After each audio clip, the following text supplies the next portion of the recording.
नमस्कार दोस्तों, मैं मैत्री आप सभी दर्शकों के सामने एक बार फिर से हाजिर हूँ संस्कार चैनल पर। दोस्तों, आज मैं आप सभी दर्शकों के सामने रामायण से जुड़ी एक महत्वपूर्ण बातें बताने जा रही हूँ। दोस्तों, रामायण के विषय में कहा जाता है कि हरि अनंत, हरि कथा अनंता। कवियों और साहित्यकारियों ने रामायण को अपनी अपनी भाषा में रोचक अंदाज में लिखा है। दोस्तों, कथा के अनुसार महाबली और राम भक्त हनुमान के बीच एक भयंकर युद्ध छिड़ गया था, जिस कारण उन दोनों के बीच ब्रह्मा जी को आना पड़ा था। दोस्तों, वो कौन सी वजह थी जिसके कारण दो शक्तिशाली योद्धाओं के बीच युद्ध हुआ था?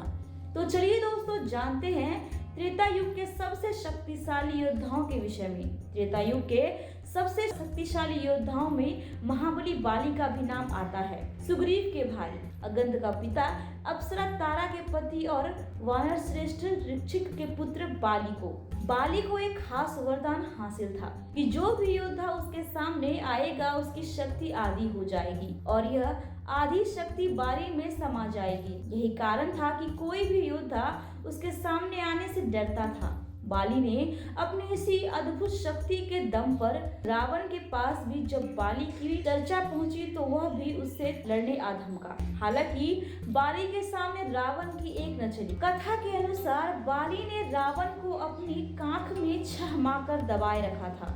अंत में रावण ने उससे हार मान ली थी और उसे अपना मित्र बना लिया।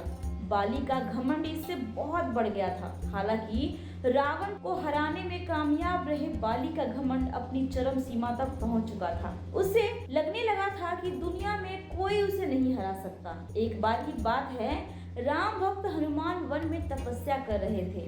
उसी समय बाली भी वहां पहुंचा और घमंड में चूर हनुमान जी की तपस्या में विघ्न डालने लगा। हनुमान जी तो पहले ध्यान नहीं दिया, लेकिन बाली रुकने का नाम ही नहीं ले रहा था। वह लगातार जोर जोर से यह भी कह रहा था कि उसे कोई नहीं हरा सकता। इस पर हनुमान जी ने कहा, वानर राज, आप अति बलशाली हैं, आपको कोई नहीं हरा सकता, लेकिन आप इस तरह चिल्ला क्यों रहे हैं? यह सुनकर बाली चिढ़ गया। उसने हनुमान जी को चुनौती देते हुए कहा कि वे जिसकी भक्ति कर रहे हैं वो उन्हें भी हरा सकता है। ऐसा सुन हनुमान को क्रोध आ गया और उन्होंने बाली की चुनौती स्वीकार कर ली। यह तय हुआ कि अगले दिन दोनों के बीच युद्ध होगा। हनुमान युद्ध के लिए जा ही रहे थे कि तभी ब्रह्मा जी प्रकट हुए। ब्रह्मा जी ने हनुमान को बहुत समझाने की कोशिश की। हनुमान ने कहा कि बाली ने उनके प्रभु श्री राम को चुनौती दी है, ऐसे में उसे जवाब नहीं देना उचित नहीं होगा। इस पर ब्रह्मा जी ने हनुमान जी से कहा कि वे जाकर बाली से लड़ सकते हैं, लेकिन बेहतर होगा कि वे अपनी शक्ति का 10वां हिस्सा ही लेकर युद्ध के लिए जाए। ब्रह्मा जी ने कहा कि हनुमान अपनी शेष शक्ति अपने आराध्य के चरण में समर्पित कर दे और युद्ध से लौटकर यह शक्ति फिर हासिल कर ले। ऐसा सुनकर हनुमान जी मान गए और अपनी कुल शक्ति का 10वां हिस्सा लेकर ही बाली से युद्ध के लिए गए। युद्ध के मैदान में हनुमान जी ऐसे ही बाली के सामने आए। उन शक्ति का आधा हिस्सा बाली के शरीर में आ गया। इससे बाली को अपने शरीर में अपार शक्ति का एहसास होने लगा। थोड़ी ही देर में उसे ऐसा लगने लगा कि जल्द ही मानो उस समय ब्रह्मा जी एक बार फिर प्रकट हुए और उन्होंने बाली से कहा कि खुद को जिंदा रखने के लिए वह तुरंत हनुमान से दूर भागना शुरू कर दे।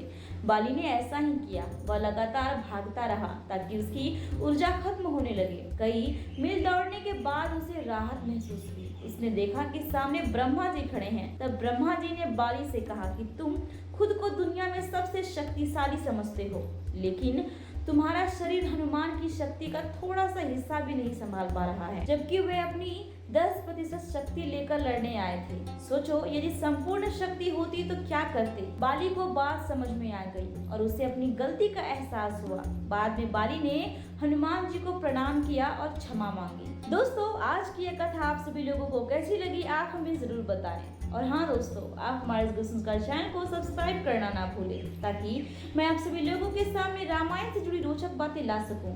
तब तक के लिए आप हमें दे इजाजत।